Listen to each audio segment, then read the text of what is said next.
Good evening, everyone. It's me, Dr. Plague. Well, we've done it. We've made it through Dark Vortex.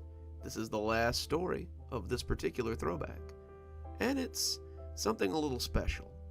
This is actually a preview of an upcoming book I've been working on, called Eternity Crown.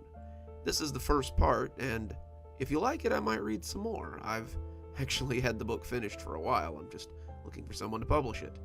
It's a little weird, so stick with me, and I hope you enjoy the second seat, Mother. Mother's Sermon. O Mother, hear our call. Cradle us to your breast. Birth us from your womb anew. Lend your womb to our call, that we may see eternity's crown. Journal, July 1st. I saw her today. She was with one of the faceless shadows who has complicated her.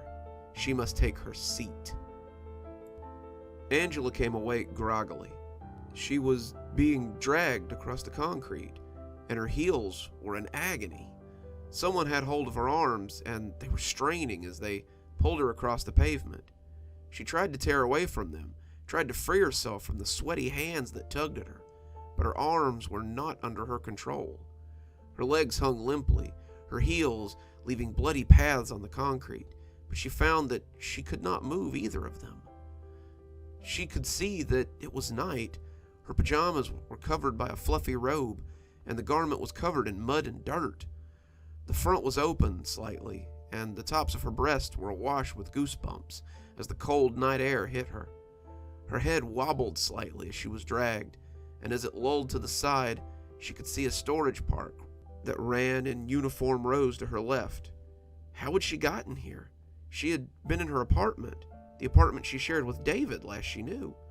Her head, her vision swam as she tried to come back to reality.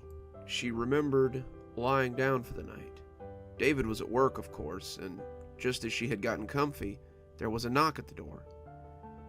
Angela had looked up from the TV with irritation. It was 9 o'clock at night, for goodness sake. Who would possibly be at the door at this hour? She and David had only recently moved to the city, so they didn't know many people. David's job had required him to move, and with the money he'd be making, they could afford a much nicer apartment than they'd had. The trade-off was that they had to move away from their friends and family to a city they didn't know. Luckily, they had found an OB doctor they both liked, she thought as she stroked the swell of her belly. When her son was born, he would have much better options for school, much better than he would have had in her hometown. They could afford to send him to the finest daycares, the best private schools, the most prestigious colleges.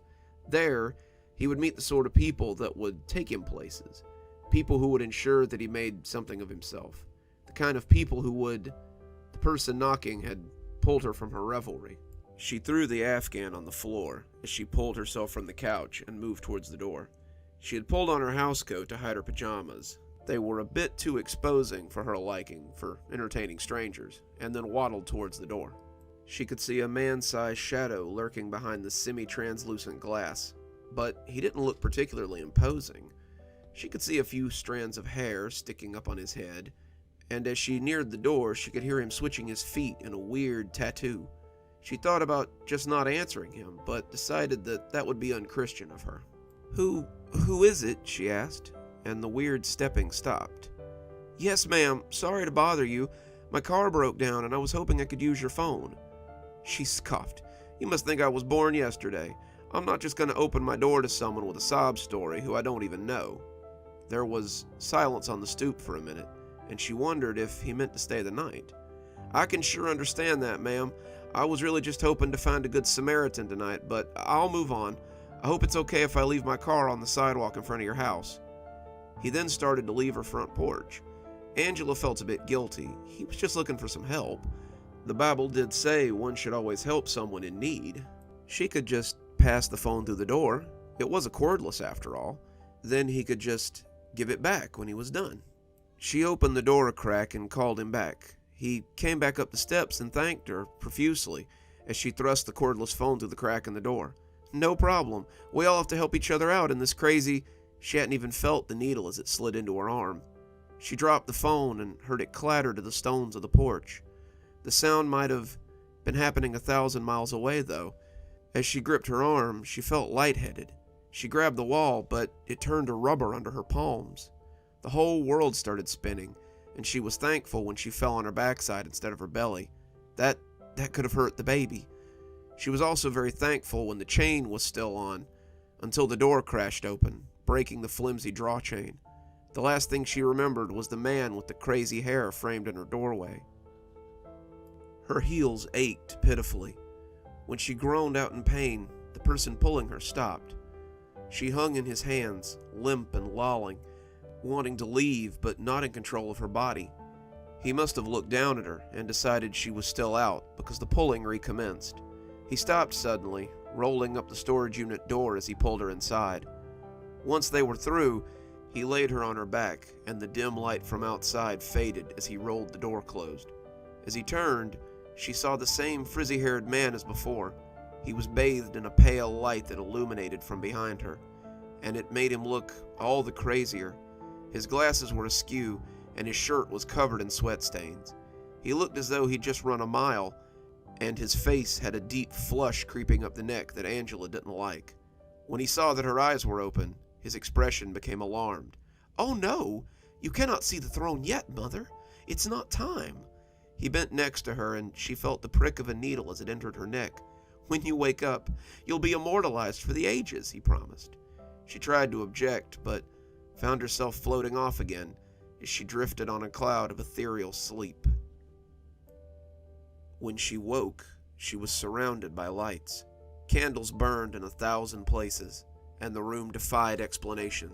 The crazy bastard had built what appeared to be an altar from cast-off items. It was silver, but not genuine silver. The silver came from discarded gum wrappers, silver wrapping paper, the old chrome of hubcaps, and the new shine of car fenders, lovingly worked into an altar fit for a madman. It sat on a pedestal made of old pallets, and on top was the likeness of an abomination. Its shape defied men, its dimensions hurt her eyes, and as she met its eyes, she felt them judge her flesh. The creature looked as though it had been gouged from solid rock, formed deep in the earth over thousands of years, and the eyes were burning coals from the depths of the earth.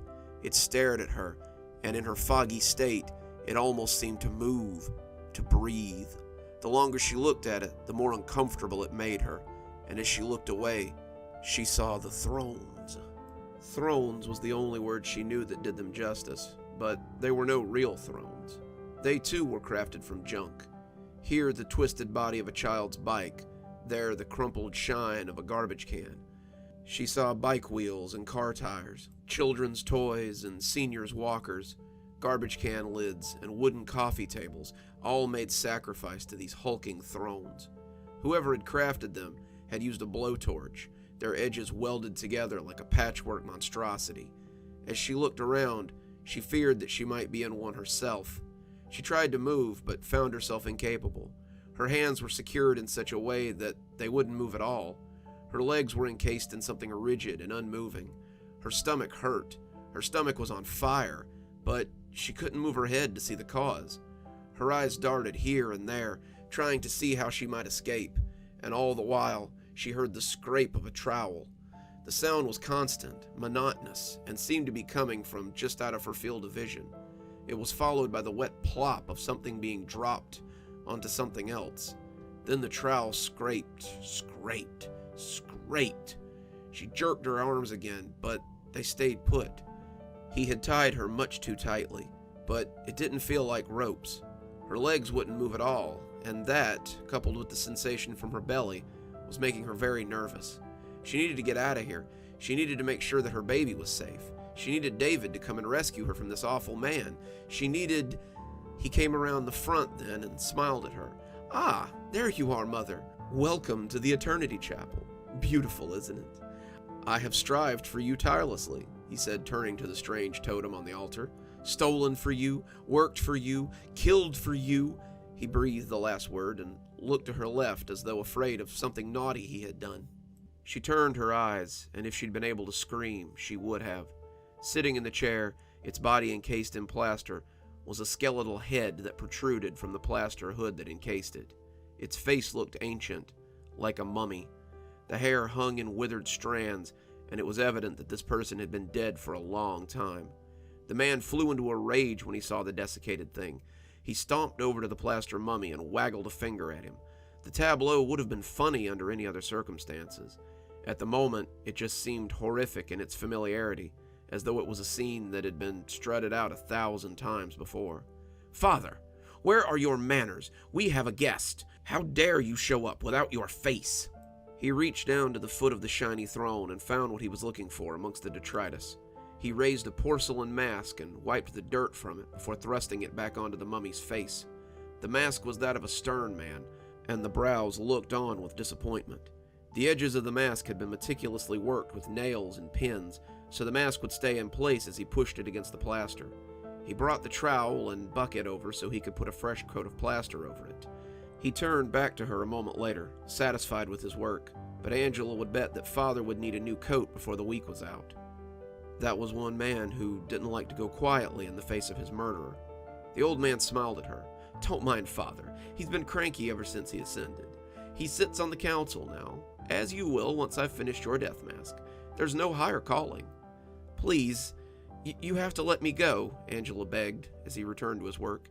"You've made a mistake. I have a baby inside of me. I need to leave and make sure he's okay."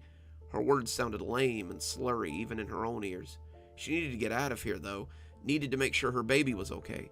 She didn't know what had been in those needles, but she needed to make sure that it hadn't hurt her baby. The old man tutted. "Your chap has already been taken care of. The mother must be a birther to the whole world. She hasn't time for some low-born churl. But worry not, for I've given him a place at your breast forever." At her breast? She craned her head down, trying to see why her guts were in such an uproar, and that's when she saw him. She was 8.5 months along, almost ready to pop. He had been a big boy, a healthy boy like his father. His little plaster face was angelic, his little hands laid against her swollen breast. He looked so peaceful in death. Her horror at what lay below was slightly muted after seeing her unborn child. He had ripped her open, her guts spilling out onto the floor as they hung outside her belly, and he had cut the baby from her living flesh. Her womb was now barren and wide open. She would never give birth to another child. She would never birth anything. She should be dead. He was encasing her in a hood of plaster now. She was becoming claustrophobic, the darkness creeping in around her. She tried to thrash her head, but it wouldn't move. Her neck felt wobbly, and she realized it wasn't just the drugs in her system. She was dying. He had opened her belly and removed her child. She should be dead already. Every breath she took was on borrowed time. As the hood was finished, she heard him place something on top and was aware of the strands of hair around the edges of her vision. She saw him standing before her throne, looking at his handiwork. "Mother, you look gorgeous. There's only one thing missing before you're complete." He turned and picked something up off the table. He turned it so she could see it. It was a mask, of course. The lips were painted a whorish shade of red. The rouge over the eyes was too thick, and the small nose made the whole face look pinched. As she swam her last minutes out, she thought the face reminded her of her mother, tarted up, always trying to gain her father's attention, and he only had eyes for girls barely out of high school. Behind that makeup was a sour bitch, though, and Angela had been on the receiving end of her mother's wrath more than once. Her final thoughts were that she did not want to look like her mother for all eternity. As the mask fit in place, leaving her in darkness, she slipped away forever. Interlude: The Pursuer. Detective Julius sat at his desk, nursing a pounding headache. The phone rang, but he let it go to the receptionist. His head was pounding like an engine in an old truck, and goddamn if he couldn't feel it behind his eyes. He reached into his desk drawer without looking and pulled out a bottle of aspirin. He dry swallowed 4 of them and laid his head back down. "Jules, it's for you," called Casey as she swiveled her chair away from the reception desk. "If it's David Hesker again, tell him that we haven't found his wife in the last 2 hours since he called. Tell him to sit down, take a Valium, and settle the hell down before he gives me an aneurysm." Casey wheeled away, and he heard her giving Mr. Hesker a blanket statement about how they were trying their best, and how they were taking his case very seriously. Jules sighed. He had spent all morning talking to David Hesker, taking statements from neighbors, pulling prints, and investigating the scene for clues. They had called and asked and beat on every door in a 3-block radius, and they were no closer to finding Angela Hesker than they had been this morning. The witness statements all read about the same. At some time after 9 p.m., neighbors had heard a loud crash as someone kicked in the door to the Hesker home. That was impossible, David stated, because the locks on the doors would have thwarted such an attempt. Locks or no locks, the door had been kicked in, and if the neighbors heard it, they turned up their TVs and ignored the sound. In this city, it did not pay to be a good Samaritan. Good Samaritans often went home in body bags. Julius had thought it an open and shut case from the start. They had fingerprints, they had a pry bar that someone had left on the porch, and that would find them a name. He had assured Mr. Hesker that they would do everything in their power to find his wife and bring her home safe. What that entailed, he wasn't sure yet, but 16 hours later, he had found nothing. The prints came back quick, and he thought that was good. It turned out they had come back quick because they matched no existing prints. "What are you telling me? We don't have this guy's prints on file?" Jules had asked. The tech had shrugged. "Not every set of prints is on file, you know. It's actually just offenders and people whose kids got printed in school in case they went missing. Hell, 85% of America wouldn't show up on this search. All this means is that your guy is probably older and probably hasn't committed a crime before." When he'd been given this info, David had already called him twice. "Mr. Hesker, for me to get the police work done, I'm going to have to get off the phone with you and do some work. I was just hoping you'd found her by now. I was thinking about people she knew, and well, she goes to this Korean nail salon all the time. I know some of those people are mixed up with shady stuff. Maybe one of them wanted a baby for an organ harvest, or..." Julius sighed. "Go home, Mr. Hesker. Go sit down and try not to give yourself a stroke. We're doing everything that we can." That had been a lie. He was doing everything the police department could do. The days when he could shake down suspects and kick in doors on hunches were gone. Leave that to the PIs and the state boys. No, police protocol was very clear on what he could do. Not much. He had beat the bushes out all day. All the witness statements had been useless.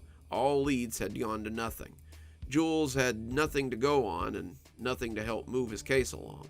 When the phone rang on his desk, he picked it up on reflex. "Mr. Hesker, if you don't stop calling me, I will..." "Hello? Is this Detective Julius?" said a timid female voice. The speaker was not David Hesker for a change. "Yes, this is Detective Julius. I'm sorry, it's been a long day. How can I help you?" "You came by my house today, asking about that woman that had been abducted." "Yes, did you have some information?" "Well, it may be nothing," she said, sounding unsure of herself. Jules took a pencil and licked the tip as he picked up a notepad. "I'd like to hear it anyway." "Well, there was a man hanging around last night." "Can you describe him?" Julius asked, trying to keep the woman talking. "About 5'6", not heavy, but not thin. He had gray hair. It was all wild on his head. He wore glasses and old clothes." And what time did you see him loitering around the Hesker residence?" "That's just it. The man wasn't just around their house. He was pacing the street on their block. I went to walk Samson, my dog, and I saw him just pacing up and down. It seemed odd because every time he passed that woman's house, he looked at the front door before starting to pace again." What time was this, ma'am?" "Oh, about 6 o'clock, I guess. I don't remember if I saw him after that." Julius rolled his eyes and tore the description off the pad. "Thank you very much, ma'am. I'm glad you called." He hung up then and curled up the description and threw it away. Another statement in the T file. Good evening, everyone. It's me, Dr. Plague. Thank you so much for joining me for tonight's story. I do hope it wasn't too grisly for you. Eternity Crown is promising to be a grisly little book, but it was a very fun book to write, and if I ever get it published, I think you'll really enjoy reading it. Heck, give me a few years and I might just publish it myself to get it off my desk. But before we go, let's go ahead and thank our patrons. Thanks to Leslie Lou Riddle and Janet for being our Spooky Skeleton tier contributors. Thanks to Xaronana for being our Ghostly Reader tier contributor. And thanks to Glen Jenkins for being our Ghost Rider tier contributor. Thanks to you all, and know that you have my eternal love and gratitude. If you too would like to support the show, come on down to Patreon. For just $5 a month, you too can join our Spooky Skeleton tier and have your name read out at the end of every YouTube and every TikTok video that I make. Contributors also get their videos a day early, so come enjoy your Wednesday and Friday Spooky on Tuesday and Thursday. If you're still with us, you probably see a few videos at the end of this one. Why don't you go ahead and click on another one? I'm sure you'd love another tale of horror. Or, maybe consider subscribing. Maybe click that bell so you don't miss a single video. And as always, thanks for stopping by. Dr. Plague, signing off. Have a wonderful evening.